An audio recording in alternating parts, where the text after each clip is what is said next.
Pembantuku ternyata ibuku yang selama ini menghilang. Halo Bunda, apa kabar Bunda semuanya? Sebelum masuk ke ceritanya, jangan lupa subscribe terlebih dahulu ya. Sejak keguguran 3 bulan lalu, rumah besar ini terasa semakin hampa.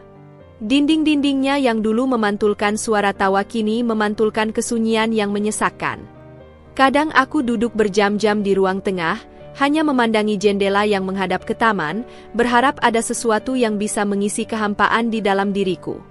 Mas Regi tetap berangkat kerja setiap pagi, pulang malam hari, dan meskipun ia berusaha tetap lembut dan perhatian, aku tahu ada jarak yang mulai terbentuk. Kami tidak banyak bicara lagi, seolah-olah kehilangan bayi kami bukan hanya mencuri masa depan yang kami impikan, tapi juga merenggut sesuatu dari hubungan kami. Aku jadi mudah tersinggung, mudah menangis, dan lebih sering menyendiri. Hari-hari berlalu seperti bayangan kabur, tak bermakna dan tanpa arah. Suatu sore, tanpa banyak penjelasan, Mas Regi pulang dengan seorang wanita tua. Wajahnya keriput, rambutnya disanggul sederhana, dan pakaiannya sangat sopan dan bersih, meskipun sederhana. Ia berdiri sedikit membungkuk, seperti terbiasa merendahkan dirinya di hadapan orang lain. "Ini Bu Mijah," kata Regi, sambil menaruh tas kerja di atas meja. "Mulai hari ini, dia akan bantu-bantu di rumah." Aku hanya mengangguk pelan, tak cukup peduli untuk bertanya lebih jauh. Tapi saat mata kami bertemu, ada sesuatu yang menusuk dalam dada. Sorot matanya, entah mengapa terasa familiar. Matanya yang teduh, seakan menyimpan laut kenangan yang belum sempat ku tenggelami. Tapi aku tak bisa mengingat dari mana perasaan itu berasal. Aku mencoba mengabaikannya. Mungkin aku terlalu lelah. Terlalu emosional. Terlalu sensitif. Hari-hari berikutnya, Bu Mijah mulai menjalankan tugasnya dengan cekatan dan tenang. Ia membersihkan rumah, memasak, mencuci, dan tak banyak bicara kecuali ditanya. Yang membuatku heran, tak seperti pembantu yang sebelumnya, yang sering berisik atau terlalu ramah, Bu Mijah seperti bayangan, hadir, tapi tidak mencolok. Namun entah mengapa, keberadaannya justru semakin terasa. Kehangatan dari tangannya saat menyodorkan segelas teh. Caranya menyapu lantai dengan gerakan lembut, nyaris seperti menari. Bahkan bau tubuhnya, bau khas wanita tua yang bersih dan akrab, sering membuatku tiba-tiba ingin menangis tanpa alasan. Dan yang paling membuatku terganggu, adalah perasaan bahwa aku pernah dekat dengannya, sangat dekat, tapi waktu telah menutup tabir itu dengan rapat. Suatu pagi, aku memperhatikannya diam-diam dari balik pintu dapur. Ia sedang mencuci piring dengan sangat pelan, seakan-akan mencuci bukanlah kewajiban, tapi ritual penuh penghormatan. Aku memperhatikan tangannya yang keriput namun kuat. Di tangan kanan, ada bekas luka panjang yang sudah pudar. Aku merasa perutku bergejolak tanpa tahu kenapa. Rasa aneh itu datang lagi. Seperti tubuhku mengenal dia, meski pikiranku tidak. "Bu Mijah," kataku pelan setengah ragu. Ia menoleh dan tersenyum. Senyum yang entah kenapa terasa terlalu akrab. "Ada yang bisa saya bantu, Nyonya?" Tanyanya sopan. Aku menatapnya sesaat. "Tidak, hanya ingin memastikan semuanya baik-baik saja." "Alhamdulillah. Semuanya baik, Nyonya," jawabnya pelan, lalu kembali mencuci. Tapi dalam senyum itu, dalam suara itu, ada sesuatu yang tidak selesai. Sesuatu yang menggantung di udara. Malam itu, aku tak bisa tidur. Aku berguling-guling di tempat tidur, memikirkan wanita tua itu. Bu Mijah.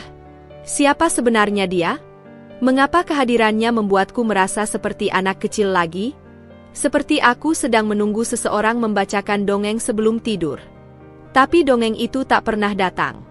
Yang datang justru rasa sepi yang semakin menebal, dan tatapan mata seorang wanita asing yang seolah mengenalku lebih dalam dari siapapun. Aku tidak tahu kenapa, tapi aku merasa kehadiran Bu Mijah bukanlah kebetulan. Ia membawa sesuatu bersamanya, entah masa lalu atau rahasia. Dan entah kenapa, aku takut untuk mengetahuinya. Hari itu, aku bangun sedikit lebih siang dari biasanya. Sinar matahari menyusup masuk lewat tirai jendela, menyentuh lantai kayu dengan kelembutan yang seharusnya membuat hati tenang, tapi tidak untukku. Sudah berminggu-minggu aku menjalani pagi seperti ini, hampa. Rutinitas yang dulu kusukai kini berubah menjadi serangkaian kewajiban kosong. Aku berjalan ke dapur, berniat membuat kopi, namun langkahku terhenti di ambang pintu ketika aroma itu menyergapku begitu kuat. Sayur asem. Tapi bukan sembarang sayur asem, ini aroma yang sangat spesifik. Ada perpaduan rasa asam dari belimbing wuluh yang dimasak lama, segar dari daun melinjo muda, dan pedas hangat dari cabai rawit utuh yang dibiarkan mengapung di dalam kuahnya. Aku berdiri diam. Tubuhku membeku, tenggelam dalam pusaran kenangan yang datang begitu saja. Tiba-tiba aku 7 tahun lagi, duduk di bangku dapur kecil bersama seorang wanita yang tertawa sambil mengaduk panci. Ibuku. Suara sendok kayu di dasar panci, tawa kecilnya yang pecah saat aku mencicipi kuah dan meringis karena pedas. Semuanya datang kembali tanpa diundang. Aku melangkah masuk. Bu Mijah sedang berdiri membelakangi aku, dengan tubuh sedikit membungkuk, mengaduk panci besar di atas kompor. Tangannya begitu luwes, seolah menghafal setiap gerakan itu sejak lama. Saat dia menoleh dan melihatku berdiri di ambang pintu, dia tersenyum seperti biasa. Senyum yang lembut, sedikit kaku, tapi tetap menghangatkan. Pagi, Nyonya. Saya buatkan sayur asem ya. Maaf tadi belum sempat tanya selera Nyonya. Aku tidak langsung menjawab. Hanya berjalan pelan ke meja makan dan duduk, mencoba mengatur napas yang tiba-tiba terasa sesak. Ini, rasanya mirip sekali, ucapku perlahan. Mirip apa Nyonya? Masakan ibu saya dulu. Bu Mijah hanya tersenyum.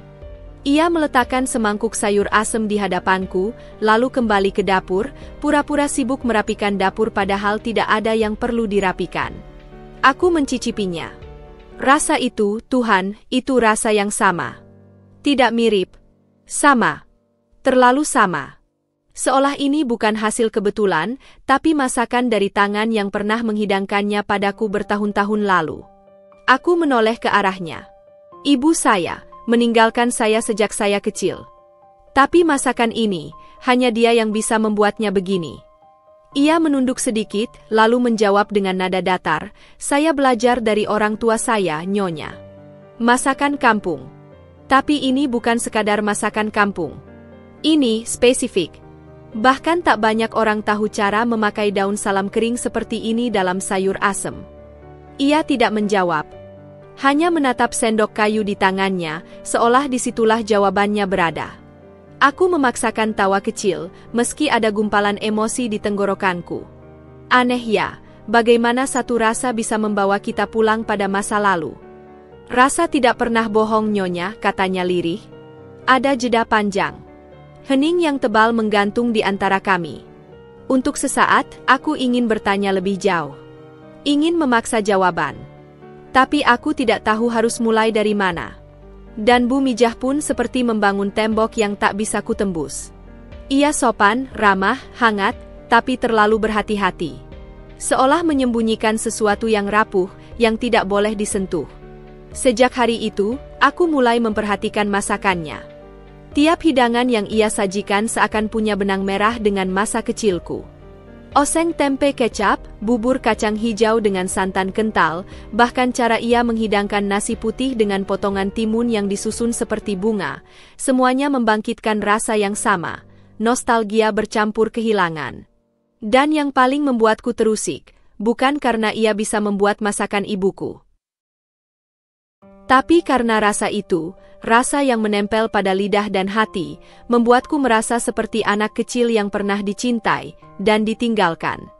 Aku sebenarnya tidak berniat mencampuri urusan pribadi Bu Mijah. Sejak hari pertama dia datang, meskipun penuh tanda tanya, aku tetap mencoba bersikap sopan dan menjaga jarak. Tapi hari itu, rasa penasaran dalam diriku seperti tak bisa lagi dibendung. Mungkin karena terlalu banyak pertanda yang tak ku mengerti. Terlalu banyak potongan masa lalu yang tiba-tiba muncul di hadapanku. Masakan, sikapnya, tatapan matanya. Dan kini, sebuah momen kebetulan kecil yang akhirnya membuka pintu yang sudah lama tertutup. Siang itu rumah sedang sepi. Mas Regi sedang di luar kota untuk urusan kantor, dan Bu Mijah sedang membersihkan kamar tamu yang tak lagi dipakai. Aku hendak mengambil buku dari rak di ruang tengah ketika tak sengaja melihat pintu kamarnya sedikit terbuka. Bukan hal yang aneh sebenarnya, kami tidak pernah melarangnya memiliki ruang pribadinya sendiri. Tapi ada sesuatu yang membuatku berhenti. Suara, seperti isakan tertahan. Lirih, pendek, hampir tidak terdengar. Aku mendekat perlahan, menyandarkan telinga pada celah pintu. Hening. Mungkin aku hanya berhalusinasi. Saat itulah aku mengintip, dan pandangan mataku langsung tertumbuk pada pemandangan yang membuat jantungku berhenti berdetak sejenak. Di atas pangkuan Bumijah, ada sebuah foto. Hitam putih, sudah menguning di bagian tepinya. Tapi yang membuatku tercekat adalah gambar dalam foto itu. Seorang wanita muda, wajahnya sangat familiar, memegang seorang anak perempuan kecil yang sedang tertawa. Anak kecil itu, aku. Aku tahu itu aku. Aku mengenali baju kuning dengan renda di lehernya. Baju itu adalah hadiah ulang tahunku yang keempat, dan foto itu dulu dipajang di rumah lamaku, sebelum semuanya hancur. Tanganku refleks mendorong pintu. Bumijah terperanjat. Ia buru-buru menyembunyikan foto itu di balik kain sarungnya. Tapi terlambat. Aku sudah melihatnya. Apa itu, Bu? Tanyaku, mencoba tenang, meskipun suaraku sedikit bergetar. Tidak ada apa-apa, Nyonya. Itu foto saya waktu kecil, bukan?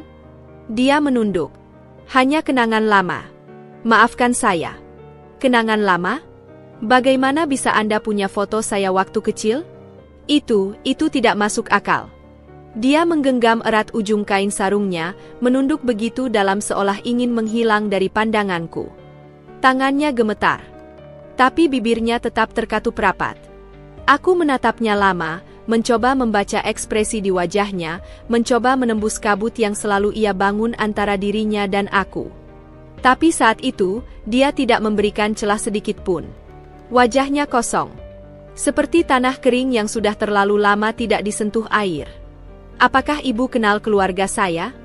Dia menggeleng pelan. Tidak, Nyonya. Saya hanya pernah dengar. Dari mana? Siapa yang menunjukkan foto itu pada Anda? Dia tidak menjawab. Dan saat aku melangkah maju, mencoba mendekatinya, ia malah bangkit dan berkata pelan, "Maaf, Nyonya. Saya harus kembali bersih-bersih." Ia melangkah keluar dengan kepala tertunduk, meninggalkanku sendirian di kamar sempit yang tiba-tiba terasa sesak dan gelap. Aku menatap lantai, mencoba mengatur napas.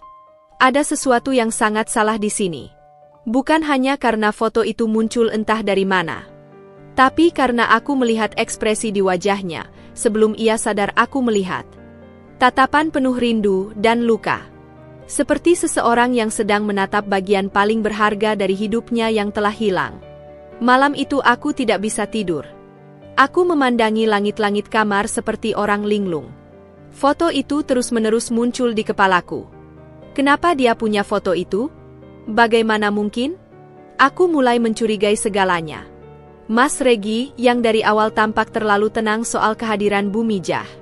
Bumijah sendiri, yang terlalu tahu banyak tentangku, dari selera makan sampai kebiasaan kecilku yang bahkan Regi pun sering salah menebak. Dan untuk pertama kalinya, aku mulai bertanya, siapa sebenarnya Bumijah?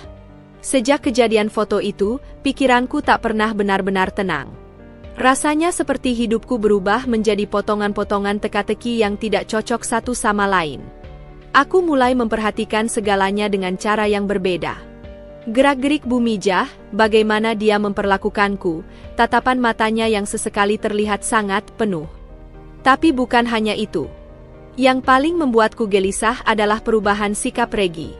Dulu, Mas Regi adalah seseorang yang terbuka padaku. Kami bisa berbicara berjam-jam tentang hal remeh. Tentang politik, tentang buku yang sedang ia baca, bahkan tentang rencana masa depan kami. Tapi sekarang, sejak Bumijah hadir di rumah ini, ada semacam batas yang tak terlihat namun nyata. Ia jadi lebih pendiam. Saat kami makan malam berdua, ia lebih sering fokus pada makanan daripada menatapku. Dan ketika aku mencoba membuka obrolan tentang Bumijah, ia selalu mengalihkan topik atau menjawab singkat seolah tak ingin membahasnya lebih lanjut. Suatu malam, aku mendengarnya berbicara pelan di dapur. Aku sedang naik ke lantai atas saat langkahku tertahan karena mendengar gumaman samar. Suara Mas Regi dan satu lagi, suara perempuan, Bu Mijah. Mereka tidak sadar aku masih terjaga. Aku turun pelan, mengendap ke arah dapur dan berhenti di balik dinding. Dinda belum tahu kan? Suara Regi terdengar rendah. Aku belum bisa bilang apa-apa. Biarlah waktu yang akan membuka semuanya, jawab Bu Mijah, pelan, tapi tegas. Aku merasa napasku tercekat. Aku mundur perlahan sebelum ketahuan, kembali ke kamar dengan tubuh gemetar. Kalimat itu seperti palu yang menghantam batok kepalaku. Dinda belum tahu. Biarlah waktu yang membuka semuanya. Apa maksud mereka? Apa yang mereka sembunyikan dariku? Malam itu, aku kembali bermimpi. Bukan mimpi yang asing. Aku sudah pernah mengalaminya berkali-kali sepanjang hidupku, tapi entah kenapa, malam ini terasa jauh lebih nyata. Lebih dingin. Lebih mengguncang. Dalam mimpi itu, aku kembali menjadi anak kecil. Mungkin usia 7 tahun.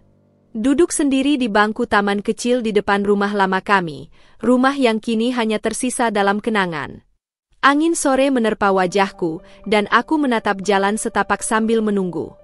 Menunggu seseorang. Seseorang yang aku tahu takkan kembali.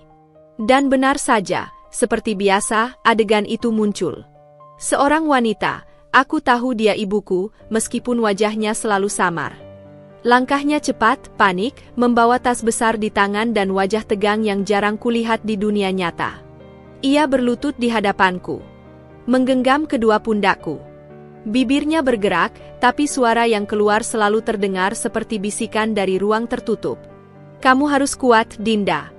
Kalau ibu nggak pulang, jangan cari ibu ya. Aku menangis. Ibu jangan pergi. Ibu janji mau bacain aku cerita malam ini. Ibu janji. Ia mencium keningku buru-buru. Wajahnya dipenuhi air mata. Tapi sebelum aku bisa meraih tangannya, dia berlari. Menghilang di balik kabut. Lalu muncul suara. Suara yang tak asing. Suara yang belakangan ini sering terdengar dari dapur, dari ruang cuci, dari belakang punggungku, suara Bu Mijah. Maafkan ibu, maafkan ibu. Aku terbangun dengan tubuh basah oleh keringat. Napasku memburu, jantungku berdegup keras. Ruangan gelap, tapi aku tahu aku tidak sendiri. Aku merasa, ada sesuatu yang baru saja bangkit dalam diriku. Sesuatu yang selama ini terpendam. Aku duduk di tepi ranjang, mencoba mengatur napas. Tanganku gemetar. Mimpi itu kembali, tapi ada satu hal yang berbeda. Biasanya dalam mimpi itu, suara ibuku terdengar jauh, nyaris tak bisa dipahami. Tapi kali ini, kalimatnya jelas. Dan yang paling membuatku menggigil, nada suaranya sama persis dengan suara Bu Mijah. Tidak mungkin. Tapi otakku tak bisa membohongi apa yang baru saja ku dengar. Aku mencoba menepis pikiran itu. Mencari alasan logis. Mungkin hanya karena aku sedang terobsesi.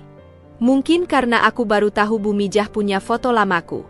Mungkin karena aku sedang dalam kondisi mental yang tidak stabil. Tapi semakin aku menolak, semakin kuat keyakinan itu tumbuh dalam hatiku. Aku bangkit, berjalan pelan ke cermin di sudut kamar. Menatap wajahku sendiri dalam gelap. Dan untuk pertama kalinya dalam waktu yang lama, aku melihat bayangan anak kecil dalam diriku, seorang anak yang tidak pernah mengerti kenapa ibunya pergi begitu saja. Seorang anak yang mencoba kuat, tapi tidak pernah benar-benar utuh sejak hari itu. Hari itu, suasana rumah terasa lebih sunyi dari biasanya. Bahkan suara burung-burung di halaman belakang pun seperti enggan berkicau. Mas Regi berangkat lebih pagi dari biasanya, dan Bu Mijah sedang ke pasar, katanya.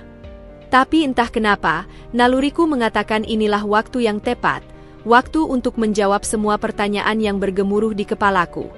Sudah beberapa kali aku naik ke loteng sejak pindah ke rumah ini. Biasanya hanya untuk menyimpan barang-barang lama, sesekali melihat koleksi buku tua atau dekorasi musiman. Tapi ada satu sudut yang selalu membuatku penasaran, sebuah kotak kayu tua, agak besar, terkunci rapat, dan tampak sudah lama tak disentuh. Setiap aku menanyakan soal itu, Mas Regi selalu mengalihkan pembicaraan. Katanya itu hanya barang lama dari pemilik rumah sebelumnya. Tapi pagi itu, aku tak bisa menahan lagi. Entah didorong rasa marah, sedih, atau takut, aku tak tahu. Yang jelas, tanganku bergerak cepat membuka pintu loteng. Debu langsung menyambutku, mengendap di udara dan membuatku batuk kecil. Aku menyalakan lampu kecil yang tergantung di langit-langit dan menaiki anak tangga kayu yang berderit pelan. Kotak itu masih ada di sudut. Di balik tumpukan karung dan lemari kecil rusak. Aku menariknya pelan dan betul saja, masih terkunci. Tapi aku sudah siap. Aku membawa kunci cadangan lemari tua yang sempat aku temukan di laci kamar belakang, berharap itu akan cocok. Dan ketika kugunakan, klik. Terkunci selama bertahun-tahun, akhirnya kotak itu terbuka. Jantungku berdetak cepat. Di dalamnya ada tumpukan surat, puluhan, bahkan mungkin ratusan. Semua terikat rapi dengan pita biru yang sudah memudar. Aku mengambil satu. Kertasnya menguning, tapi tulisan tangan di sana masih terbaca. Tulisan yang rapi, penuh hati-hati. Dan yang membuatku tercekat, surat itu ditujukan pada seseorang bernama Dinda. Tanganku bergetar saat kubuka surat pertama. Dinda kecilku, maafkan ibu.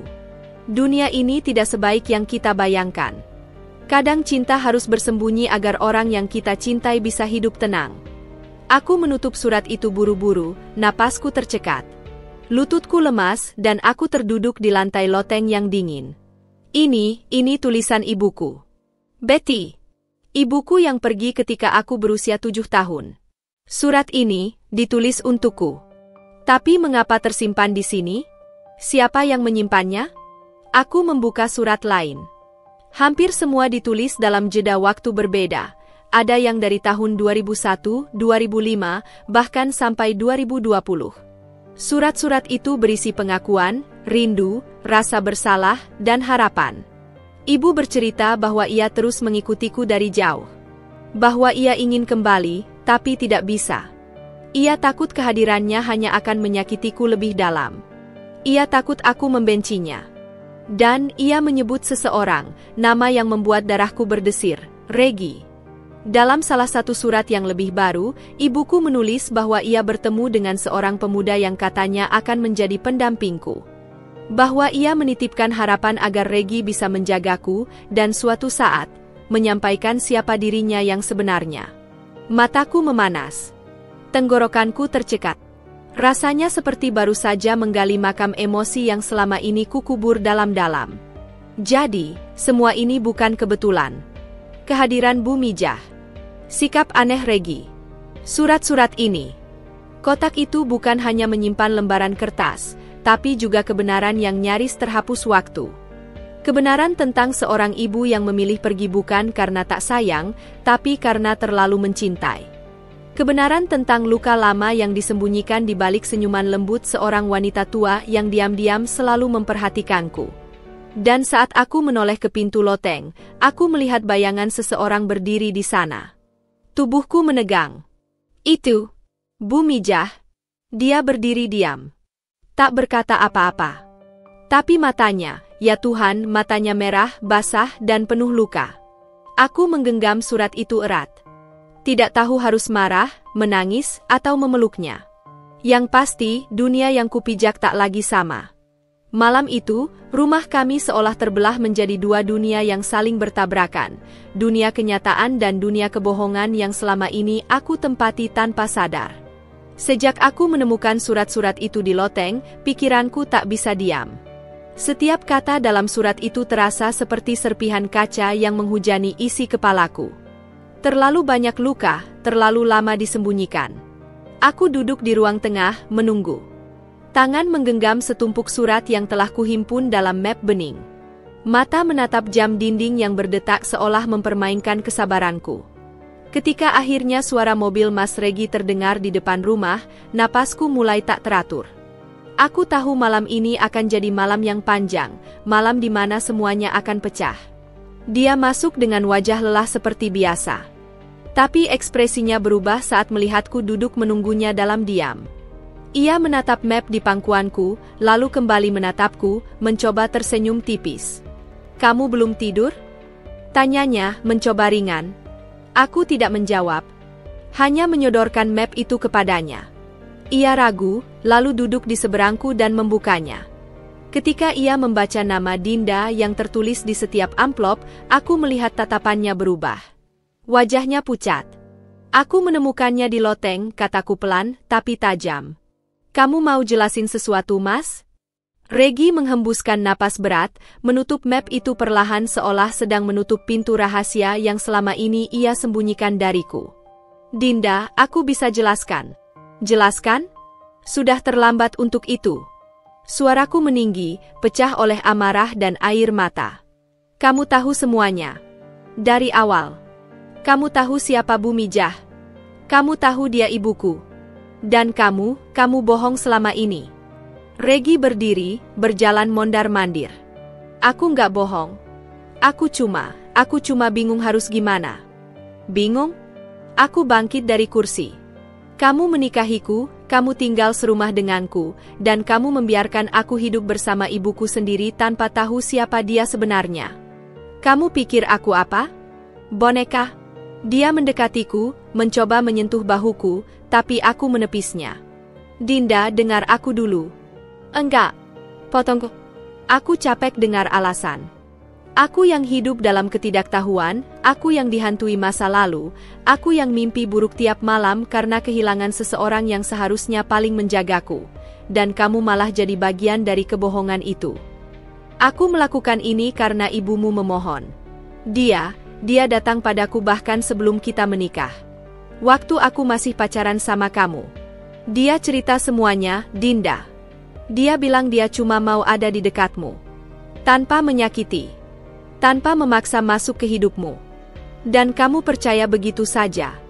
Regi terdiam. Diam yang menyakitkan. Aku menatapnya dan di saat itu, aku sadar. Yang paling menyakitkan bukan hanya soal ibuku yang menyamar menjadi pembantu. Tapi suamiku, orang yang seharusnya menjadi sahabat, penjaga, dan tempat berlindungku, telah menjadi pagar yang membatasi aku dari kebenaran. Kenapa kamu nggak bilang dari awal? Bisikku, suaraku nyaris patah. Apa kamu pikir aku lemah? Nggak mampu menghadapi kenyataan. Aku takut kamu benci dia, jawabnya pelan.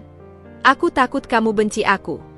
Aku memejamkan mata, air mata mengalir deras tanpa bisa kutahan. Seluruh duniaku runtuh malam itu. Antara cinta dan pengkhianatan, antara keluarga dan kebohongan, aku terjebak di tengahnya. Dan yang paling menyakitkan, aku tak tahu harus mempercayai siapa lagi. Tanpa berkata apa-apa lagi, aku melangkah ke kamar. Kututup pintu perlahan, dan untuk pertama kalinya, aku tidur membelakangi Regi. Tak ingin disentuh. Tak ingin dihibur. Yang ingin aku tahu cuma satu hal, kebenaran. Dan untuk mendapatkannya, aku harus siap kehilangan segalanya. Aku duduk sendirian di beranda belakang pagi itu. Langit mendung, seperti mencerminkan isi dadaku. Tak ada suara selain rintik gerimis yang mulai turun pelan. Jemariku membelai ujung cangkir teh yang mulai dingin, tapi pikiranku justru semakin memanas. Semalaman aku tak bisa tidur. Kata-kata Regi, surat-surat di loteng, mimpi-mimpi buruk tentang masa kecil, semuanya bercampur menjadi kekacauan dalam kepalaku. Aku tidak tahu harus merasa apa. Marah? Kecewa? Bingung? Atau semua itu sekaligus? Yang jelas, satu sosok terus muncul dalam pikiranku, Bu Mijah.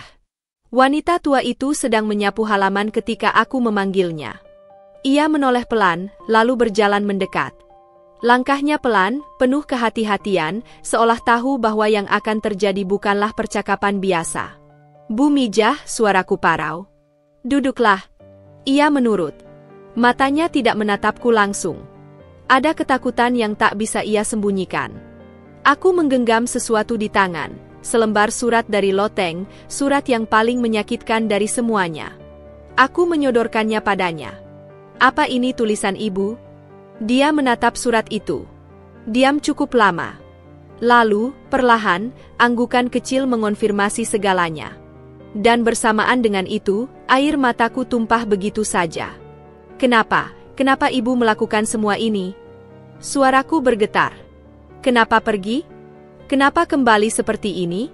Menyamar jadi pembantu, seolah-olah aku ini siapa? Tubuh Bu Mijah gemetar.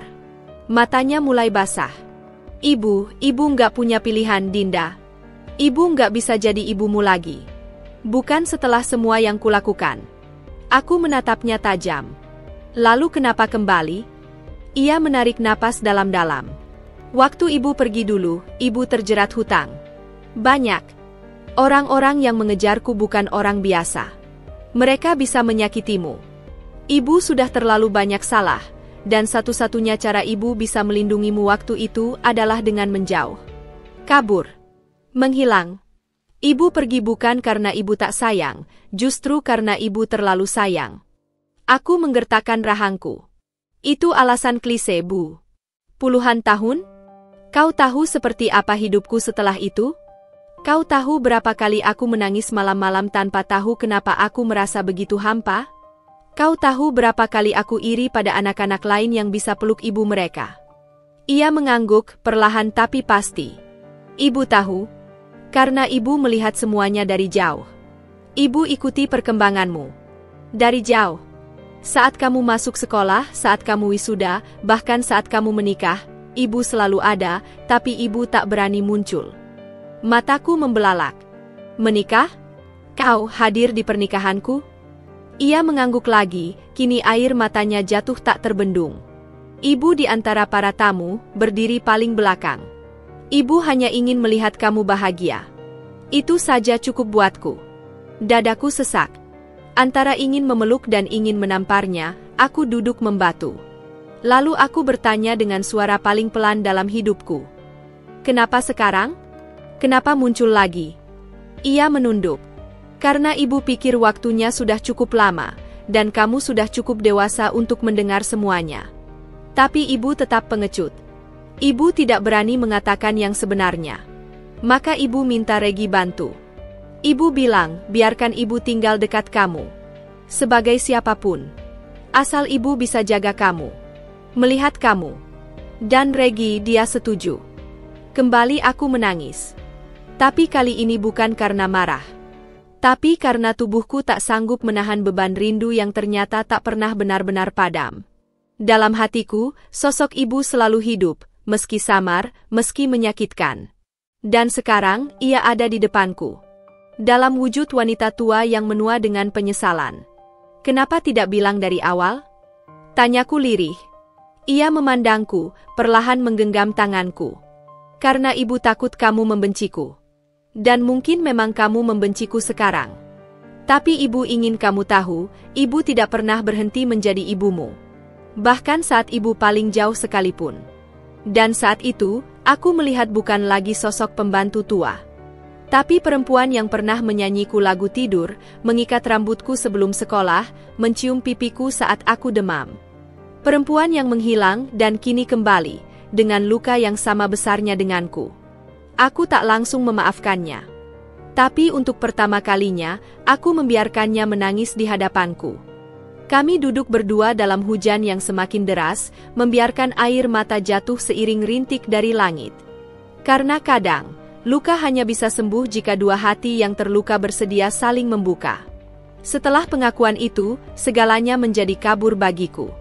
Bukan karena aku tidak mengerti, tapi justru karena aku terlalu mengerti, terlalu menyadari betapa dalam luka yang tertanam dan betapa rumit perasaan yang mulai mencuat satu demi satu.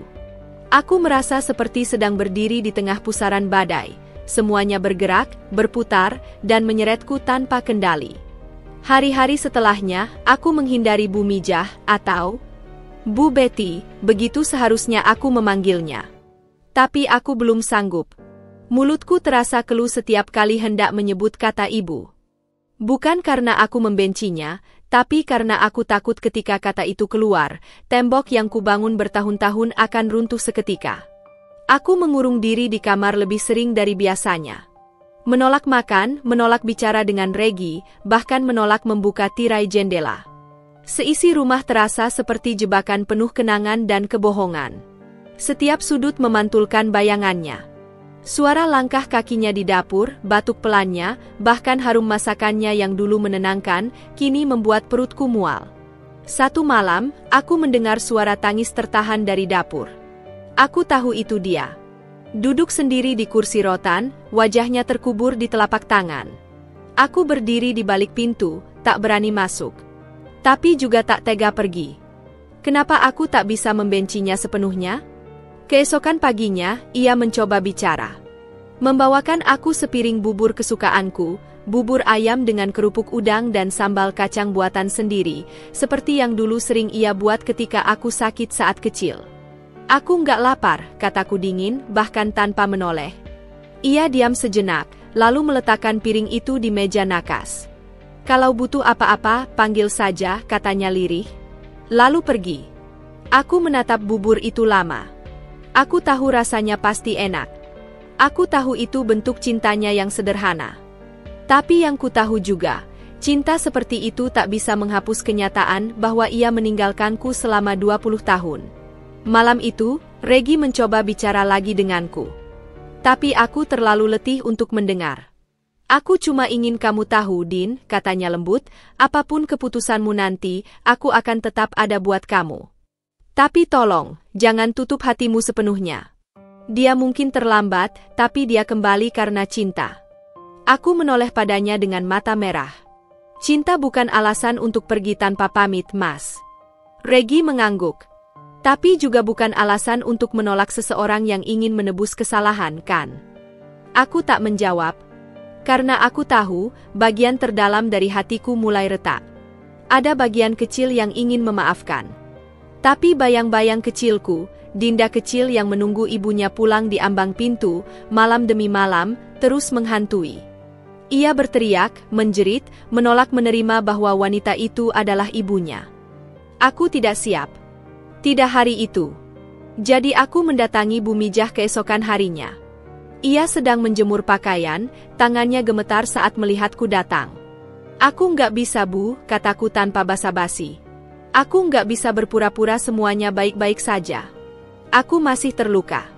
Dan aku nggak tahu apa aku bisa memaafkan. Air matanya langsung mengalir, tapi ia mengangguk. Ibu ngerti, Nak. Ibu nggak minta dimaafkan sekarang. Ibu cuma, mohon jangan benci ibu seumur hidupmu. Aku tidak menjawab.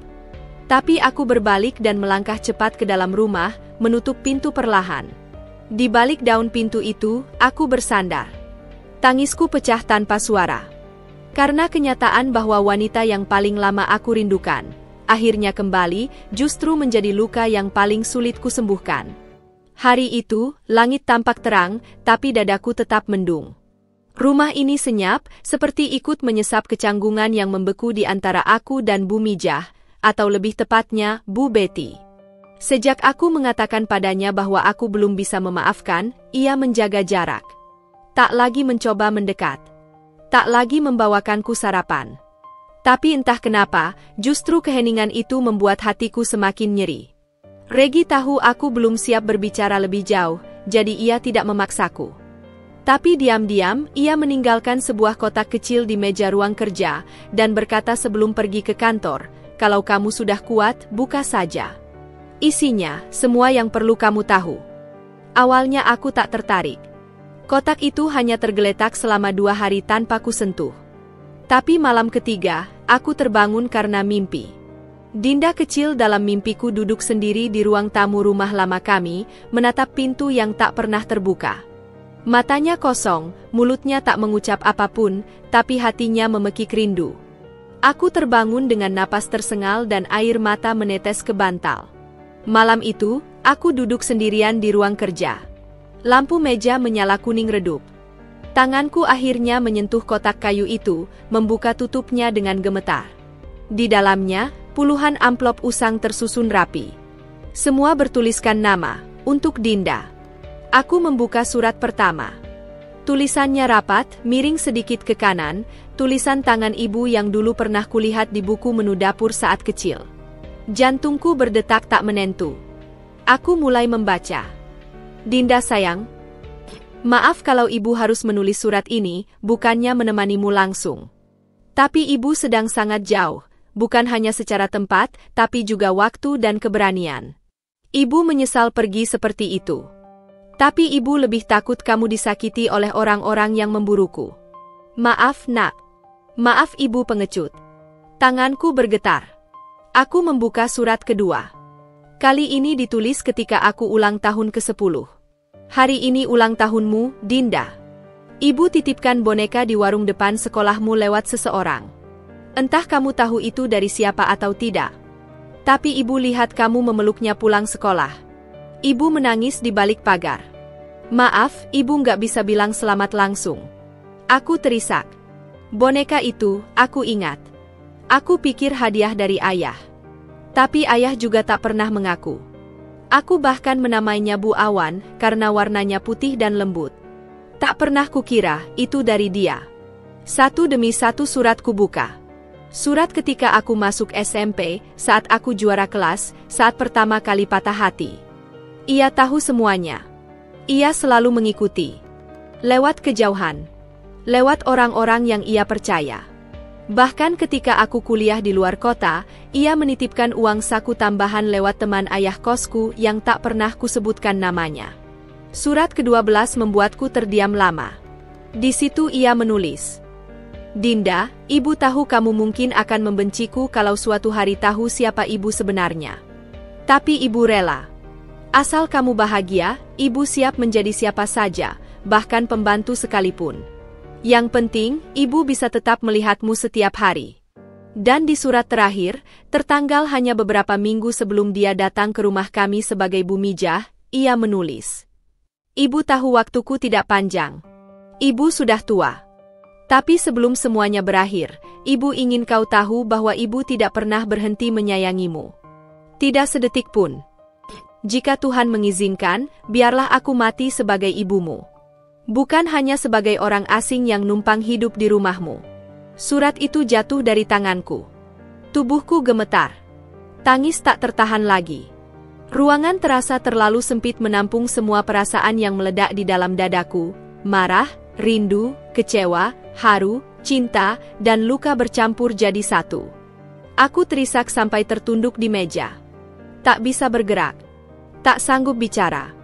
Hanya bisa menatap tumpukan surat-surat cinta yang tertunda. Surat-surat dari seorang ibu yang memilih menjadi bayangan demi menjaga anaknya tetap terang. Malam itu, aku tidur sambil memeluk semua surat itu. Dan untuk pertama kalinya sejak pengakuan itu, aku memanggilnya dalam hati. Ibu. Setelah membaca semua surat itu, aku merasa seolah dunia ini berputar lebih lambat. Ada begitu banyak kenyataan yang terungkap, dan setiap lapisan baru yang kuungkap hanya menambah berat beban di hatiku. Aku tahu bahwa semua yang terjadi bukan hanya tentang aku dan ibu, tapi ada sesuatu yang lebih besar dari itu. Sebuah rahasia yang membebani keluargaku sejak bertahun-tahun yang lalu, yang belum pernah benar-benar ku tahu. Di malam yang sunyi, setelah semua surat itu terhampar di meja, aku memutuskan untuk bertanya lebih lanjut pada Regi. Aku tak bisa hanya menanggung beban ini sendiri. Aku perlu mendengar penjelasan yang lebih jelas, lebih lengkap, tentang apa yang sebenarnya terjadi di balik semua ini. Semua yang selama ini kusebut sebagai kenangan buruk. Regi duduk di sampingku, memandangku dengan mata yang penuh penyesalan. Din, ada hal yang harus kamu tahu. Hal yang sebenarnya sudah lama menjadi beban keluarga kita. Aku menatapnya, mataku masih merah dan lesu. Apa yang kamu maksud, Mas? Ada sejarah kelam antara keluarga kita dan keluarga rentenir yang dulu sangat berpengaruh di kota ini. Mereka bukan sekadar peminjam uang biasa, Dinda. Mereka adalah orang-orang yang menggunakan kekerasan, ancaman, dan tipu muslihat untuk mengendalikan hidup orang lain. Dan, keluarga kami adalah salah satu yang terjebak. Aku terdiam, berusaha mencerna apa yang baru saja dia katakan. Apa hubungannya dengan ibu? Regi menghela napas panjang. Ibumu, Bu Betty, terjebak dalam situasi yang sangat sulit. Ayahmu dulu berhutang kepada mereka. Hutang yang begitu besar, hampir tak terbayar. Dan mereka menuntut sesuatu yang tak bisa diberikan, uang yang tak bisa dilunasi dengan cara biasa. Mereka menuntut sesuatu yang lebih berbahaya, kehidupan, kebebasan, bahkan nyawa. Aku menggigit bibir, mencoba menahan air mata yang kembali mengalir. Jadi, ibu pergi karena itu? Karena hutang itu? Regi mengangguk pelan. Itu salah satu alasannya. Tapi yang lebih parah adalah apa yang dilakukan rentenir itu. Mereka tak hanya mengejar ayahmu, tapi juga mengancam kamu. Ibu takut jika dia tetap tinggal, mereka akan melukai kamu, Dinda. Dia tak bisa membiarkan itu terjadi. Jadi dia memutuskan untuk pergi demi melindungimu. Aku merasa dunia ini berputar semakin cepat. Tapi kenapa dia tak memberitahuku? Kenapa tidak sekalian saja menjelaskan semuanya? Kenapa meninggalkan aku sendirian tanpa penjelasan? Regi menggenggam tanganku, mencoba memberi pengertian. Dia ingin kamu tetap punya kehidupan normal, Din. Tanpa rasa takut, tanpa beban. Tapi untuk itu, dia harus mengorbankan dirinya sendiri. Dia memutuskan untuk menanggung semuanya, diam-diam. Menghilang dari hidupmu, meski itu menyakitkan. Aku merasa dadaku sesak. Apa yang telah ibu lakukan untukku, jauh melampaui apa yang bisa kubayangkan. Dia memilih untuk menjalani hidup penuh penderitaan, jauh dariku, hanya demi memastikan aku tidak terperangkap dalam racun yang sama. Tapi ada satu hal yang tak bisa kuhindari, rasa marah. Marah pada dirinya yang terlalu lama menyembunyikan kebenaran ini dariku, marah pada dunia yang memaksanya untuk memilih antara aku dan dirinya. Semua keputusan itu terlalu besar untuk seorang anak kecil sepertiku saat itu. Tapi sekarang, di hadapan kenyataan yang lebih jelas, aku merasa lebih bingung daripada sebelumnya. Hari-hari berlalu, dan ketegangan semakin memuncak. Setiap kali aku bertemu dengan Bu Mijah, aku merasa ada jarak yang tak terjangkau. Aku ingin memeluknya, ingin mengatakan bahwa aku sudah memaafkannya, tetapi aku juga merasa cemas. Perasaan ini, perasaan terluka, marah, dan bingung, terlalu berat untuk diletakkan begitu saja di antara kami. Dan Regi, meski selalu ada di sisiku, juga tidak bisa memaksaku untuk segera menerima semuanya.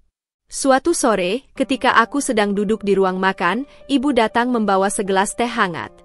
Wajahnya penuh tanda lelah, dan matanya menyiratkan penyesalan yang tak terucapkan. Aku menatapnya lama. Tentu, aku mulai memahami alasan-alasannya, tetapi rasa marah itu tidak bisa begitu saja hilang. Dinda, ibu tahu kamu terluka. Ibu mengerti kenapa kamu marah. Tapi percayalah, aku melakukannya untukmu. Ibu ingin melindungimu dari hal yang tak ingin kamu tahu, katanya, suaranya pelan dan berat. Aku menatapnya, mencoba meredam amarah yang mulai memuncak. Ibu, kalau memang begitu, kenapa tidak bilang dari dulu? Kenapa harus pergi dan meninggalkan aku sendiri dengan kebingunganku? Bu Mijah menghela napas, lalu menundukkan kepala. Karena ibu tak ingin kamu tahu betapa dalamnya luka ini. Ibu ingin kamu tetap hidup tanpa beban, tanpa tahu apa yang sebenarnya terjadi di balik semua ini. Aku tak bisa membiarkanmu terperangkap dalam dendam ini. Aku tertunduk. Satu-satunya yang ingin kulakukan adalah berteriak, mengungkapkan semua rasa sakit yang selama ini kutahan. Tapi ada sesuatu yang lebih dalam di hatiku. Cinta yang tak bisa aku pungkiri. Aku tidak bisa mengubah masa lalu, tapi mungkin aku bisa memilih bagaimana aku meresponsnya sekarang. Dan saat itulah, aku tahu bahwa jalan untuk memaafkan tidak akan mudah. Tapi aku harus mencobanya. Meskipun itu berarti harus menerima kenyataan pahit tentang masa lalu yang terlupakan. Beberapa hari setelah perbincanganku yang penuh emosional dengan Bu Mijah, aku mencoba mengatur hatiku. Memaafkan tak akan datang dalam semalam, itu aku tahu. Tapi sedikit demi sedikit, aku mulai mengurangi jarak di antara kami. Aku berbicara lebih banyak dengannya, mencoba melihatnya bukan sebagai pembantu, tapi sebagai ibu yang pernah mencintaiku dengan caranya sendiri. Namun, ketenangan itu ternyata tak berlangsung lama. Suatu sore, aku sedang duduk di ruang tamu, memandangi foto-foto lama di dinding, ketika pintu depan diketuk. Pikiranku yang semula tenang langsung berubah waspada. Seorang lelaki tinggi besar berdiri di depan pintu, mengenakan jas hitam yang sudah kusam, wajahnya tertutup bayangan topi yang terlalu besar untuk tubuhnya. Ada apa? Tanyaku, berusaha terdengar tenang meski hatiku berdebar kencang. Lelaki itu mengangkat kepalanya perlahan, matanya dingin dan tajam, seperti mata burung pemangsa yang mengamati mangsanya. Aku ingin berbicara dengan Bu Mijah, katanya datar, suaranya rendah dan mengancam. Instingku langsung berkata bahwa ada sesuatu yang salah. Aku merasa seperti terhisap kembali ke masa lalu, ke dunia yang selama ini ibu berusaha lindungi dariku. Aku berusaha menenangkan diri, tapi tetap saja ada kegelisahan yang merayapi setiap langkahku. Ada apa-apa? Tanyaku lagi, sedikit lebih tegas. Lelaki itu tersenyum tipis, tapi senyum itu bukanlah senyum yang ramah. Jangan khawatir, Nyonya. Aku hanya ingin bicara dengan Bu Mijah tentang utang-utang lama yang belum terlunasi. Kata-kata itu membuat tubuhku terasa kaku. Utang lama? Aku merasa tercekik, seperti ada sesuatu yang mengganjal di tenggorokanku. Aku tahu, kata-kata itu merujuk pada masa lalu ibu, pada hutang yang dulu pernah membuatnya harus menghilang. Aku mundur selangkah, mencoba mencari Bu Mijah yang mungkin sedang berada di dalam rumah. Namun sebelum aku sempat berlari, suara berat lelaki itu memanggilku, "Jangan coba-coba lari, Nyonya. Kami sudah tahu di mana Ibu Mu berada." Mendengar itu, tubuhku langsung lemas. Aku merasa seperti baru disiram air dingin. Bayangan masa lalu yang mengerikan itu kembali menghantui, dan kali ini, aku tahu, mereka tidak hanya datang untuk mengancam, mereka datang untuk menuntut. Tanpa membuang waktu lagi, aku berlari mencari Bu Mijah. Aku menemukan dirinya sedang berada di halaman belakang, sibuk merawat tanaman. Wajahnya yang biasanya tenang kini tampak cemas, seperti merasakan ada sesuatu yang tak beres. Begitu melihatku datang dengan wajah pucat, ia langsung mendekat. "Dinda, ada apa?" tanya Bu Mijah, suaranya bergetar. Aku menggenggam tangannya dengan kuat, merasa ketakutan yang sangat dalam. Ada seseorang yang datang, dia bilang mereka tahu di mana ibu berada. Mereka mencari ibu. Wajah Bu Mijah langsung berubah menjadi sangat serius. Ia menatapku tajam, matanya penuh kecemasan yang tak bisa disembunyikan. "Dinda, mereka datang lagi." Kata-kata itu membuat jantungku berpacu lebih cepat. Aku sudah menduga bahwa ancaman dari masa lalu ibu tak akan pernah benar-benar hilang. Tapi tak pernah kubayangkan mereka akan datang begitu cepat, dengan cara yang begitu kejam. Aku menariknya ke dalam rumah, berusaha menenangkan diri. "Apa yang harus kita lakukan, Bu?" Ia menggenggam tanganku dengan erat, mencoba menenangkan diri meskipun ada kecemasan yang jelas tergambar di wajahnya. "Kita harus segera pergi, Dinda. Mereka tidak hanya akan berhenti di sini. Mereka akan terus mengejar." Aku bisa merasakan ketakutan yang luar biasa dalam suara dan gerakan tubuhnya. Ini bukan hanya soal hutang lagi, tapi soal hidup dan mati. Mungkin aku belum sepenuhnya mengerti betapa dalamnya ancaman itu, tapi aku tahu Bu Mijah tidak akan mengatakannya dengan begitu serius kalau bukan karena alasan yang sangat besar. Malam itu, udara terasa semakin berat, seolah dunia menunggu dengan cemas apa yang akan terjadi selanjutnya. Aku menggenggam tangan Regi dengan erat, tubuhku bergetar meskipun aku berusaha sekuat mungkin untuk tetap tenang. Suara mesin mobil yang menyala dan langkah kaki yang terburu-buru menjadi latar belakang yang menambah ketegangan yang melingkupi kami. Kami baru saja melarikan diri dari rumah, meninggalkan segala sesuatu yang pernah kami anggap sebagai tempat aman. Kami tidak sempat membawa banyak barang, hanya sedikit pakaian dan dokumen penting yang berhasil kami ambil dalam perjalanan keluar. Aku memandang ke arah ibu, yang duduk di kursi belakang, wajahnya tegang namun penuh tekad. Aku tahu dia sudah lama menanggung beban berat, tapi untuk pertama kalinya aku melihat ketakutan yang nyata di matanya. Malam itu, kami berjalan tanpa arah yang pasti. Aku tidak tahu kemana harus pergi, tidak tahu siapa yang bisa kami percayai. Kami bersembunyi di beberapa tempat yang sempat terlintas di pikiran, tetapi setiap detik yang berlalu, rasa cemas semakin menyesakkan. Tidak ada tempat yang benar-benar aman, dan aku bisa merasakan ancaman itu semakin dekat, bahkan meski kami sudah jauh dari rumah. Sesekali, Regi memutar kemudi untuk menghindari jalan utama yang penuh kendaraan. Seperti ada perasaan insting yang terus membimbing kami untuk tidak berhenti, untuk terus bergerak maju. Aku tahu, kami bukan hanya berhadapan dengan masalah finansial atau keluarga yang terlilit utang. Ini lebih dari itu. Mereka, keluarga rentenir yang dulu pernah menguasai kota ini, adalah orang-orang yang tidak akan membiarkan siapapun lolos dari genggaman mereka. Kami tidak hanya melarikan diri dari mereka, tetapi dari bayang-bayang yang menakutkan tentang masa lalu ibu yang terus menghantui. Aku tidak bisa berhenti memikirkan kata-kata yang sempat dia ucapkan beberapa hari lalu. Aku pergi untuk melindungimu, Dinda. Kata-kata itu bergaung di kepalaku, mengingatkanku betapa besar cinta seorang ibu. Tapi meskipun aku memahami alasan ibu, rasa sakit itu masih ada.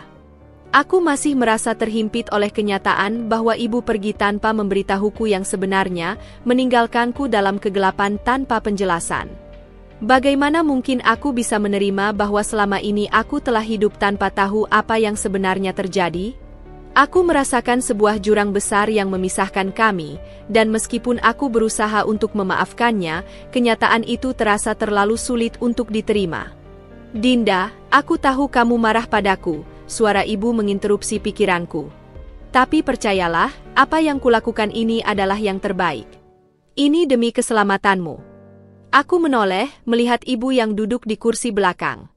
Meskipun kata-katanya penuh penyesalan, aku bisa melihat bahwa ia merasa kelelahan, bukan hanya fisik, tapi juga emosional. Aku mengangguk pelan, berusaha menenangkan diri. Aku tahu, Bu, jawabku dengan suara serak. Tapi, kenapa tidak memberitahuku sejak awal? Ibu hanya diam, menunduk. Aku tahu dia ingin menjawab, tapi entah mengapa kata-kata itu sulit keluar. Mungkin ada begitu banyak rasa takut dan penyesalan yang terpendam begitu lama, sehingga ia merasa tak tahu lagi bagaimana cara untuk menjelaskan semuanya. Aku menghela napas, berusaha memahami situasi ini, meskipun hatiku tetap penuh dengan kebingungannya. Mobil terus melaju melalui jalan-jalan gelap yang kami pilih dengan hati-hati. Di kejauhan, aku melihat beberapa kendaraan yang melintas, dan setiap kali itu terjadi, aku merasakan ketegangan yang semakin mencekam. Kami tidak tahu siapa yang bisa menjadi ancaman, siapa yang bisa bersekutu dengan musuh-musuh kami. Setiap detik yang berlalu adalah waktu yang penuh dengan ketidakpastian. Di tengah perjalanan, kami berhenti di sebuah penginapan kecil yang terletak di pinggir kota. Kami memutuskan untuk beristirahat, meskipun aku tahu tidak ada jaminan bahwa kami aman di sana. Setelah mendaftarkan diri dengan nama palsu, kami masuk ke dalam kamar dan mengunci pintu dengan hati-hati. Aku duduk di tepi ranjang, sementara Regi berdiri di dekat jendela, mengamati situasi di luar dengan cemas. "Mas, kita harus cepat pergi lagi, kan?" Tanyaku dengan suara pelan, meskipun aku tahu jawabannya. Regi menoleh, wajahnya penuh ketegangan. "Iya, Din. Kita tidak bisa berhenti lama di sini. Kita harus mencari tempat yang lebih aman. Aku khawatir mereka sudah mulai melacak kita." Ibu yang duduk di kursi dekat meja menatap keluar jendela dengan wajah murung. Sepertinya ia berpikir tentang banyak hal yang sulit untuk diungkapkan. Aku tahu dia merasa bersalah, dan meskipun aku berusaha untuk tidak menghakimi, perasaan itu tetap ada. Perasaan terluka yang perlahan mulai memudar meskipun aku berusaha keras untuk memaafkannya. Tapi ada sesuatu yang lebih besar yang harus kami hadapi sekarang. Ketika ancaman itu datang, tak ada lagi ruang untuk amarah pribadi. Yang ada hanya perjuangan untuk bertahan hidup. Ketegangan semakin mengintensifkan setiap gerakan kami. Kami tidak bisa berpikir jelas, hanya bisa merespons dengan insting, berlari dari tempat yang dianggap aman menuju tempat lain yang lebih jauh, lebih tersembunyi. Waktu seolah berjalan begitu cepat, dan kami hanya bisa berpegangan pada satu harapan, untuk menemukan jalan keluar dari bayang-bayang masa lalu yang mengejar kami. Saat malam mulai larut, aku merasakan beban di pundakku semakin berat. Ini lebih dari sekadar pelarian dari ancaman fisik. Kami sedang berlari dari seluruh kenyataan hidup yang tak lagi bisa kami ubah. Tidak ada tempat yang cukup aman, tidak ada orang yang bisa dipercaya sepenuhnya. Kami hanya punya satu sama lain, dan itu, pada akhirnya, yang menjadi kekuatan kami untuk bertahan. Kami tidak pernah benar-benar tahu seberapa dekat ancaman itu, hingga malam itu datang tanpa peringatan. Kami sudah berpindah dari satu tempat ke tempat lain, bersembunyi dalam bayang-bayang ketakutan yang tak pernah hilang. Meskipun kami berusaha menjaga profil rendah, rasanya seperti bayang-bayang masa lalu ibu selalu mengikuti kami kemanapun kami pergi. Kami sampai di sebuah desa kecil di pinggir kota. Rumah-rumahnya sederhana, dan jalan-jalan di sekitarnya tampak sepi. Mungkin karena jauh dari pusat kota, tempat ini tampak seperti tempat yang tepat untuk bersembunyi. Tapi saat aku melangkah keluar dari mobil, aku merasakan sebuah ketegangan yang belum pernah aku rasakan sebelumnya. Aku tahu sesuatu yang buruk akan terjadi, dan perasaan itu semakin kuat saat melihat ibu yang tampak semakin cemas di belakang kami. "Bu, apa semuanya baik-baik saja?" Tanyaku dengan suara pelan, meskipun aku sudah tahu jawabannya. Ibu hanya mengangguk, tetapi ada keraguan di matanya yang membuat hatiku tergerus. Aku bisa merasakan ketegangan yang ada di dalam dirinya, tapi aku tahu dia berusaha keras untuk menyembunyikan kecemasannya dari kami. Apa yang terjadi malam itu adalah sesuatu yang tidak bisa kami hindari lagi. Di malam yang sunyi itu, aku merasa seolah seluruh dunia menghilang, meninggalkan hanya ketegangan dan ancaman yang membayangi kami. Kami bersembunyi di dalam sebuah rumah kosong yang sudah lama tidak dihuni. Pintu dan jendela terkunci rapat, namun rasa aman yang seharusnya kami rasakan tak kunjung datang. Aku merasakan kegelisahan yang luar biasa. Kenapa semuanya terasa begitu rapat dan menyesakkan? Ada sesuatu yang tak beres, sesuatu yang lebih besar dari sekadar pengejaran yang datang dari masa lalu ibu. "Dinda, kita harus bicara," suara Regi memecah keheningan malam itu. Aku menoleh dan melihat wajahnya penuh kecemasan. "Aku khawatir kita tidak bisa bersembunyi lagi." "Apa maksudmu, Mas?" Tanyaku, tidak bisa menyembunyikan rasa bingung di wajahku. "Dinda, kita sudah terlalu lama bersembunyi. Mereka semakin dekat, dan kita tidak bisa terus melarikan diri seperti ini. Kita harus mencari cara untuk menyelesaikan semuanya," jawab Regi, suaranya tegas meskipun aku tahu dia juga merasa panik. Aku mengerti maksudnya. Kami tak bisa terus berlari selamanya. Tapi ada satu hal yang tak bisa aku terima, sebuah pengorbanan yang harus dilakukan. Di tengah perbincangan kami, aku mendengar suara langkah kaki yang berat dari luar. Ada seseorang yang mendekat, dan aku tahu siapa dia. Lelaki yang tadi datang ke rumah kami, yang membawa ancaman, yang memaksa kami untuk melarikan diri. Rasa takut yang begitu mendalam menguasai diriku. Aku merasa leherku tercekat, hampir tak bisa bernapas. Siapapun itu, mereka pasti datang untuk menuntut sesuatu, dan kali ini, aku yakin mereka tak akan membiarkan kami pergi begitu saja. Tiba-tiba, ibu berdiri dan menatap kami dengan tatapan yang penuh keputusasaan. Ada sesuatu yang berbeda di wajahnya malam itu, seperti ada keputusan besar yang sedang dia buat. "Dinda, Regi, aku harus berbicara dengan kalian," suaranya tenang namun penuh penekanan. Aku menoleh, berusaha melihat ke dalam mata ibu. "Ada apa, Bu?" Ibu menarik napas panjang, seolah berusaha mengumpulkan keberanian untuk mengatakan sesuatu yang sangat berat. "Aku harus menyerahkan diri," katanya perlahan, suaranya seperti berbisik. "Mereka tidak akan berhenti mengejar kita. Aku tidak ingin kalian terjebak dalam masalah ini lebih lama lagi." "Apa maksudmu, Bu?" seruku, hampir tidak percaya dengan apa yang baru saja ia katakan. Ibu menundukkan kepalanya, seolah menghindari tatapanku. "Mereka ingin aku, Dinda. Dan satu-satunya cara agar kalian bisa selamat adalah jika aku menyerahkan diri kepada mereka." Aku merasa seolah dunia berhenti berputar. "Tidak, Bu. Jangan." Aku berteriak, merasa hampir tersedak oleh kata-kata ibu. "Aku tidak bisa kehilanganmu lagi. Kamu sudah berjuang begitu keras untuk kembali padaku. Aku tidak akan membiarkanmu pergi." Ibu memegang kedua bahuku dengan lembut, mencoba menenangkanku. "Dinda, dengarkan ibu.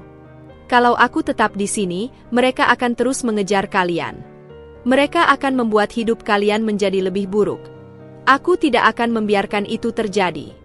Ini adalah satu-satunya cara agar kalian bisa hidup tenang." Aku merasa tubuhku lemas, hampir terjatuh. Aku ingin berteriak, ingin melawan, tapi aku tahu di dalam hati ibu bahwa ini adalah pilihan yang paling sulit.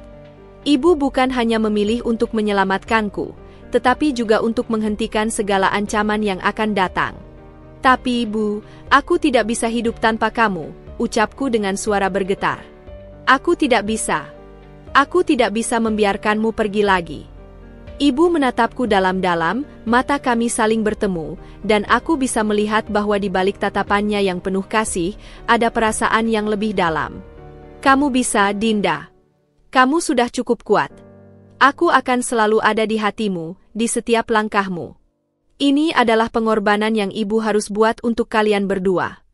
Aku merasa dunia ini runtuh di sekitarku, tapi aku tahu, meskipun ibu mengatakan itu, dia tidak menginginkan ini. Ini adalah pilihan yang terpaksa dia buat demi melindungi kami. Ibu sudah terlalu lama terlilit rasa bersalah, dan kali ini dia memilih untuk menghadapinya sendiri. Regi, ibu melanjutkan dengan suara lebih pelan, bawa Dinda pergi. Jaga dia. Jangan biarkan siapapun menghancurkan apa yang telah kalian bangun bersama. Regi yang sebelumnya diam kini mengangguk pelan, matanya berkaca-kaca. Ia memeluk ibu dengan erat, menyampaikan semua rasa terima kasih dan perasaan yang sulit diungkapkan dengan kata-kata. Aku masih berdiri di sana, tidak tahu harus berkata apa. Rasa sakit yang luar biasa menyelimuti hatiku. Aku tidak bisa melawan keputusan ibu, meskipun aku tahu aku harus. Ibu, terima kasih atas semuanya, ucapku dengan suara bergetar, akhirnya bisa berkata-kata meski hatiku hancur. Ibu hanya tersenyum, senyum yang penuh cinta dan pengorbanan. Jaga dirimu, Dinda. Jaga keluarga kalian. Aku melihat ibu melangkah keluar dari rumah dengan tegap, berani menghadapi takdirnya. Di luar sana, lelaki yang mengejar kami menunggu, dan ibu tahu bahwa ini adalah satu-satunya cara untuk mengakhiri semua ini. Ketika pintu rumah tertutup di belakangnya, aku merasa seperti kehilangan bagian terpenting dari diriku. Aku menatap Regi yang juga merasa kehilangan, dan kami berdua tahu bahwa hidup kami tidak akan pernah sama setelah malam ini. Kehilangan ibu dalam keadaan seperti itu begitu menghancurkan hatiku. Kami tidak pernah benar-benar bisa merasakan kedamaian sejak ibu membuat pengorbanan besar itu.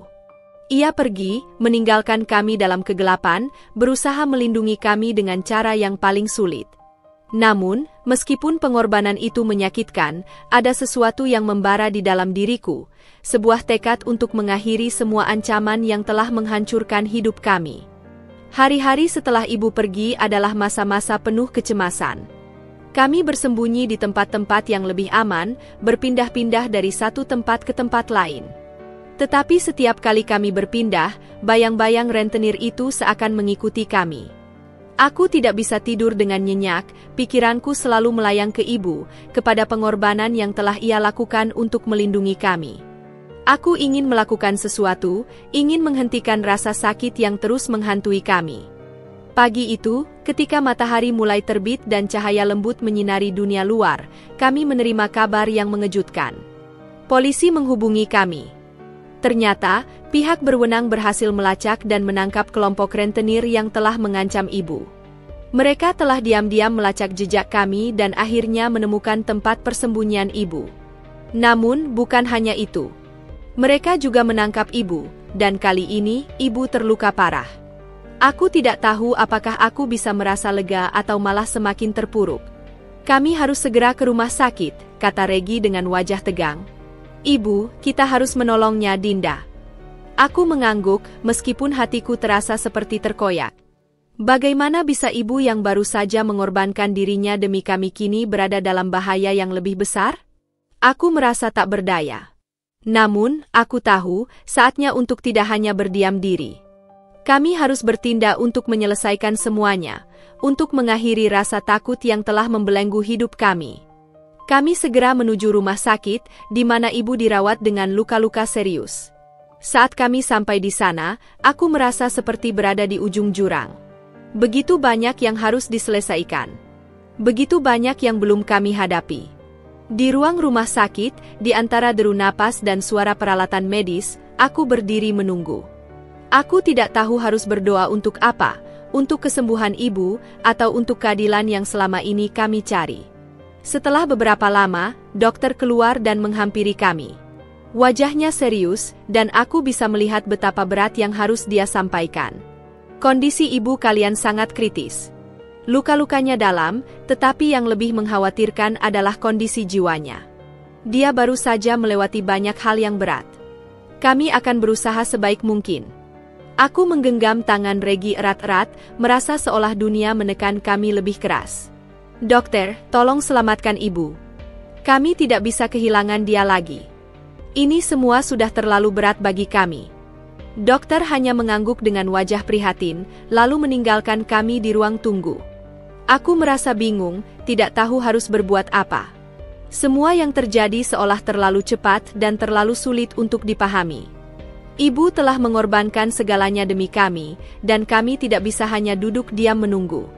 Kami harus menyelesaikan semuanya, meskipun itu berarti berhadapan langsung dengan ancaman terbesar dalam hidup kami. Kami berdua akhirnya pergi ke kantor polisi untuk mengetahui lebih banyak tentang penyelidikan mereka.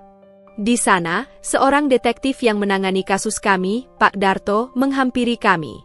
Wajahnya penuh ketegasan, namun ada rasa empati yang tak terucapkan. Kami sudah berhasil menangkap beberapa anggota utama kelompok rentenir itu, tapi mereka masih punya kaki tangan yang tersebar di mana-mana. Kami akan terus menyelidikinya, tetapi kalian harus tahu bahwa ancaman belum sepenuhnya hilang. Mereka masih bisa mengancam kalian, kata Pak Darto dengan suara rendah. Aku menatap Regi, dan meskipun hatiku dipenuhi kekhawatiran, ada sebuah perasaan baru yang tumbuh, keberanian untuk melawan. Apa yang bisa kita lakukan, Pak? Tanyaku, berusaha menekan kecemasan di dalam hati. Pak Darto menatap kami sejenak, lalu mengangguk pelan. Kami akan memberikan perlindungan, tapi kalian juga harus berhati-hati. Ini bukan hanya masalah hukum, ini masalah keluarga kalian.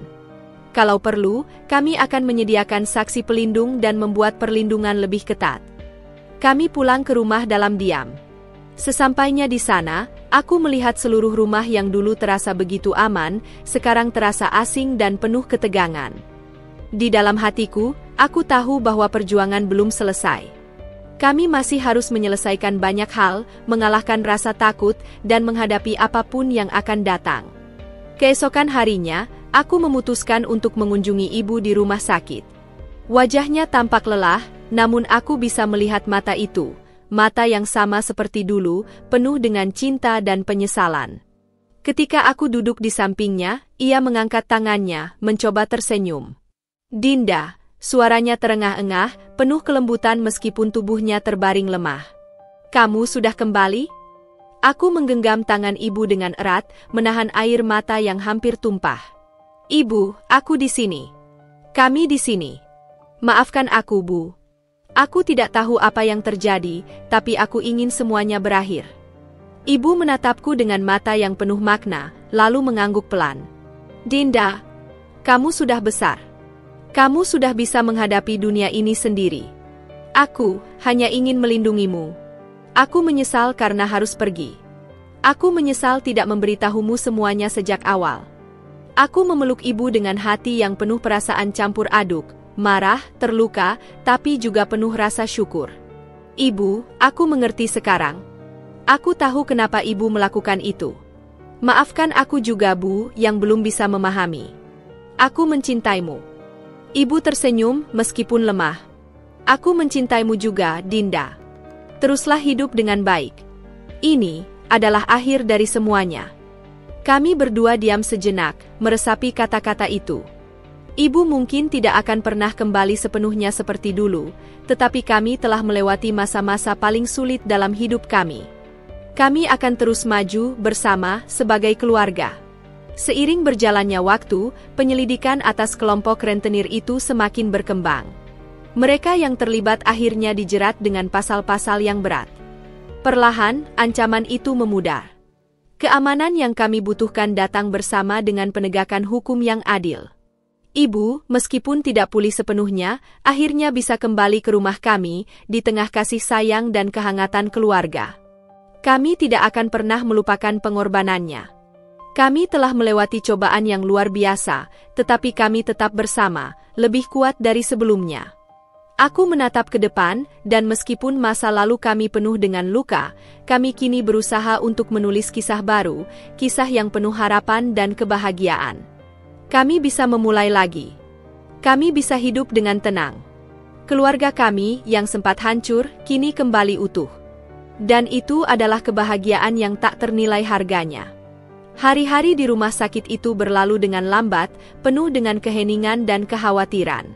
Meskipun ibu sudah mulai bisa berbicara dan memberikan senyum yang menyentuh hati, kami tahu bahwa proses penyembuhan, baik fisik maupun emosional, akan memakan waktu yang lebih lama.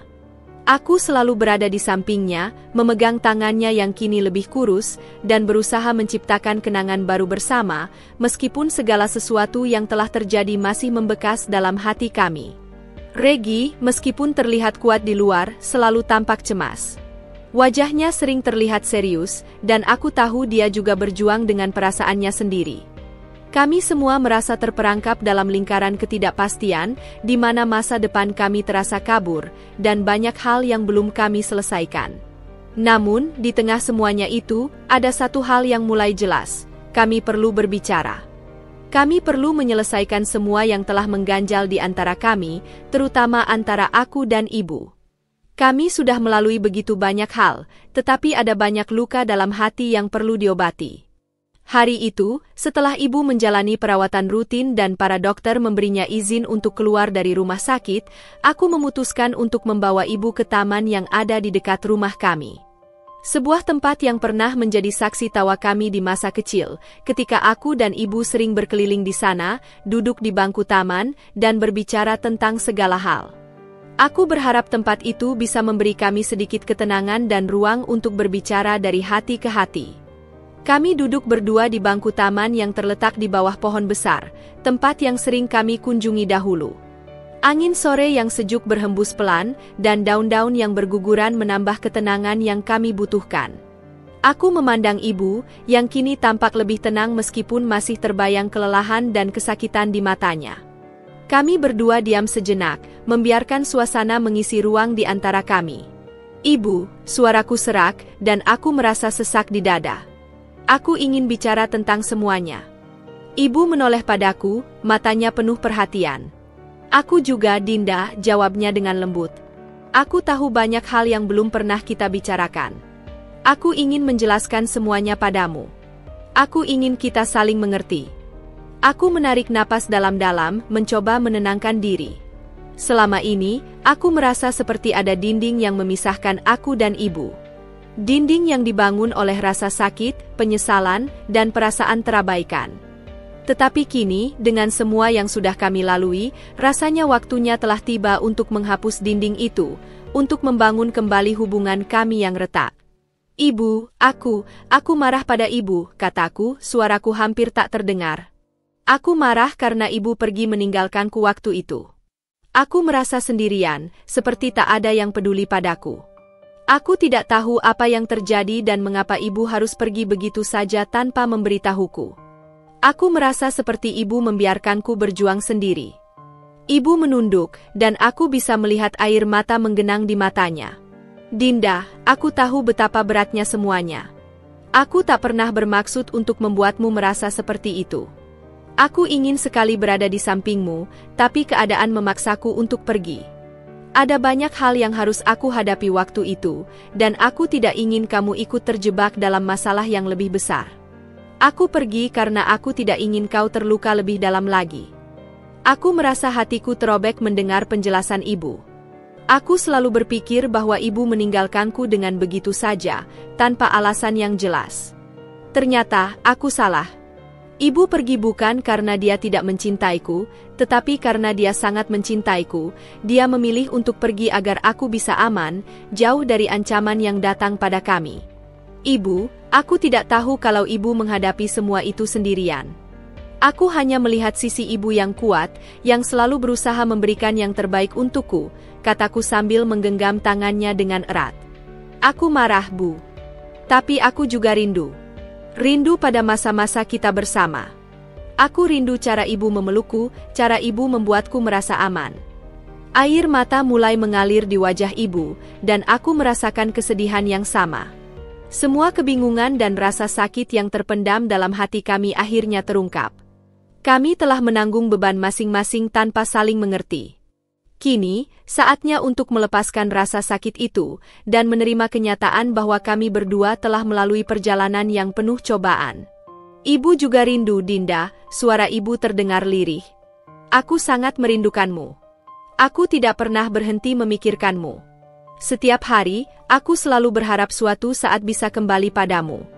Tapi aku tahu aku harus menghadapinya, harus bertahan untuk melindungimu dari segala yang mengancam kita. Aku tidak ingin kau menjadi korban dari segala yang terjadi. Aku mengangguk pelan, menatap ibu dengan mata yang penuh pengertian. Kini, semua yang telah ibu lakukan menjadi jelas bagiku. Ibu bukan hanya seorang ibu yang penuh kasih, tetapi juga seorang wanita yang berani menghadapi kenyataan yang paling sulit demi melindungi orang yang dia cintai. Aku mengerti, Bu. Aku mengerti sekarang.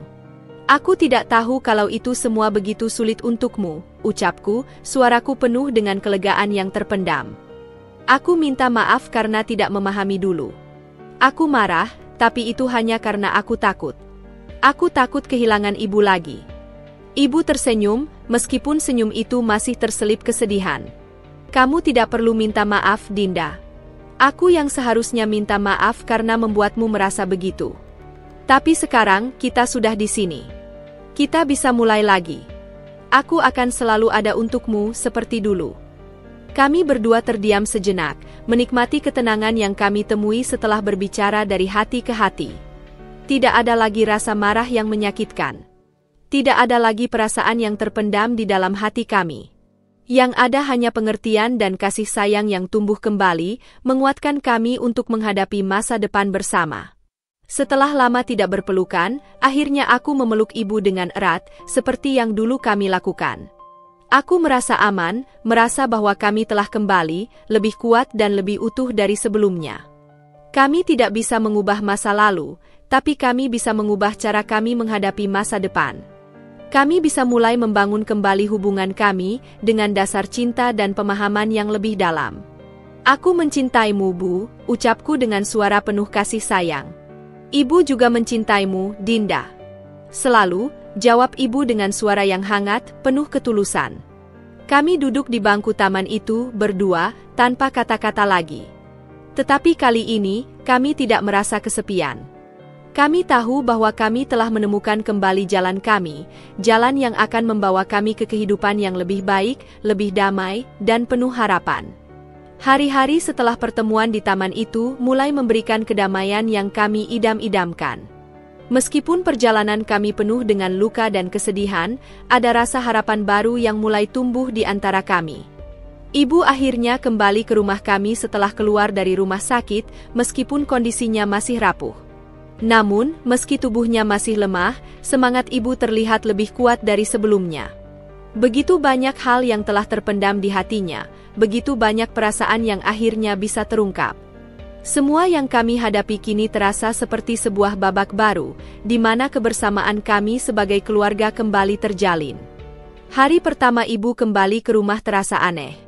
Suasana rumah yang dulu selalu sepi kini dipenuhi dengan kehidupan lagi. Setiap sudut rumah, setiap aroma yang dulu terasa asing, kini kembali mengingatkan kami pada kenangan indah masa lalu. Ibu yang dulu menghilang dalam kesunyian, kini hadir dengan senyum yang memancarkan harapan baru. Regi, meskipun masih dengan sikapnya yang tenang, tidak bisa menyembunyikan kegembiraannya.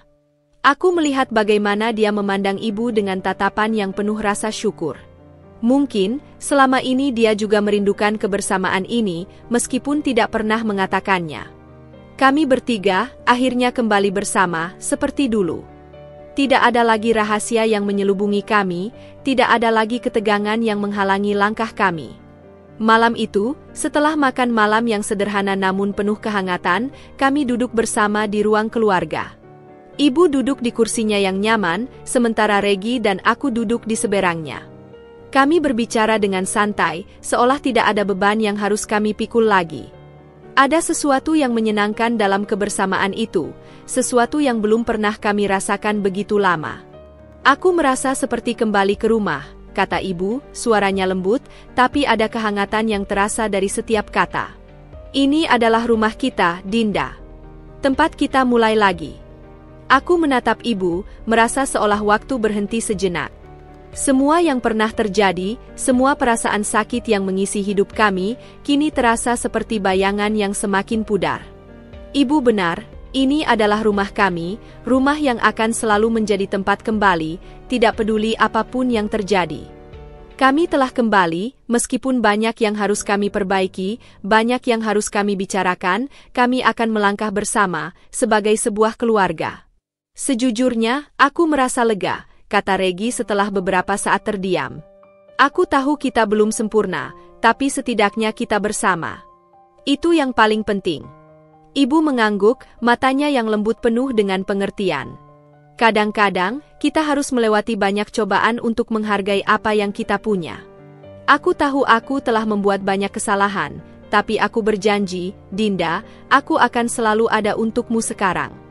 Ada rasa hangat yang mengalir dalam dadaku. Ibu telah menjalani hidup yang penuh pengorbanan, dan meskipun masa lalu kami penuh dengan kesulitan, kini aku mulai melihat bahwa setiap langkah yang kami ambil ke depan adalah bagian dari perjalanan kami menuju kedamaian. Kami masih harus banyak belajar, tetapi kami akan melakukannya bersama. Seiring berjalannya waktu, ibu semakin pulih. Kami semua turut membantu, mulai dari hal-hal kecil seperti menyiapkan makan pagi bersama, hingga berbicara tentang masa depan yang baru. Meskipun hidup kami tidak pernah kembali seperti semula, kami tidak lagi merasa terperangkap oleh rasa sakit yang dulu mengikat kami. Kami menemukan cara baru untuk menjalani hidup, cara yang lebih saling menghargai dan lebih penuh pengertian. Pada suatu pagi yang cerah, aku dan ibu duduk bersama di teras, sambil menikmati secangkir teh hangat. Kami tidak banyak bicara, tapi ada kebersamaan yang terasa lebih dalam dari sebelumnya. Aku merasa damai, damai yang lama ku cari, yang selama ini hanya ada dalam kenangan yang telah lama terlupakan. Ibu, kataku, mencoba memulai percakapan, apa yang ibu inginkan sekarang? Apa yang ibu ingin lakukan setelah semua ini selesai? Ibu tersenyum tipis, seolah berpikir sejenak sebelum menjawab. Aku ingin melihat kamu bahagia, Dinda. Itu yang paling penting bagiku. Setelah itu, aku ingin membantu di rumah. Menjadi bagian dari kehidupanmu. Aku ingin kita bisa lebih dekat, lebih sering berbicara, dan saling mendukung. Aku merasa hati ini penuh dengan rasa syukur yang sulit diungkapkan dengan kata-kata. Setelah semua yang terjadi, ibu masih ingin berada di sampingku, ingin menjadi bagian dari kehidupanku. Aku juga ingin itu, Bu. Aku ingin kita bisa lebih sering bersama. Tidak ada lagi rahasia, tidak ada lagi rasa takut. Kami berdua saling menatap, dan dalam keheningan itu, aku merasakan kedamaian yang jauh lebih dalam daripada yang pernah aku bayangkan. Kami telah melewati masa-masa yang penuh penderitaan, tetapi kini kami bisa melihat secercah harapan yang baru. Kami tidak bisa mengubah masa lalu, tetapi kami bisa memilih untuk tidak terperangkap dalamnya. Dengan bantuan Regi, kami mulai merencanakan masa depan. Kami ingin membuka halaman baru dalam hidup kami, membangun kehidupan yang lebih baik, lebih bahagia. Kami tahu tidak akan mudah, dan pasti akan ada tantangan baru yang akan kami hadapi, tapi kami sudah belajar banyak dari masa lalu. Kami tahu apa yang penting, kebersamaan, pengertian, dan cinta yang tidak pernah berhenti, meskipun segala halangan datang menghampiri. Setiap hari, kehidupan kami semakin terasa utuh. Ada tawa yang kembali mewarnai hari-hari kami, ada percakapan yang mengalir tanpa rasa canggung. Bahkan, ibu mulai mengajakku untuk merencanakan liburan kecil bersama, hanya kami bertiga, untuk merayakan kebersamaan yang telah kembali. Aku merasa semangat baru menyelimuti diri kami, semangat untuk menjalani hidup bersama sebagai keluarga yang saling mencintai, saling mendukung, dan tidak pernah meninggalkan satu sama lain lagi. Aku tahu, perjalanan kami belum berakhir. Akan selalu ada tantangan yang harus dihadapi, dan kadang-kadang kenangan masa lalu bisa datang mengganggu. Namun, sekarang kami memiliki kekuatan untuk menghadapinya bersama. Kami adalah keluarga yang kembali, lebih kuat dari sebelumnya. Dan dengan itu, aku merasa siap menghadapi apapun yang akan datang. Kami telah melalui banyak hal, rasa sakit, pengorbanan, kehilangan, tetapi kami tahu, selama kami bersama, tidak ada yang tidak bisa kami atasi. Kami akan terus berjalan bersama, membangun masa depan yang lebih baik, lebih damai, dan penuh cinta.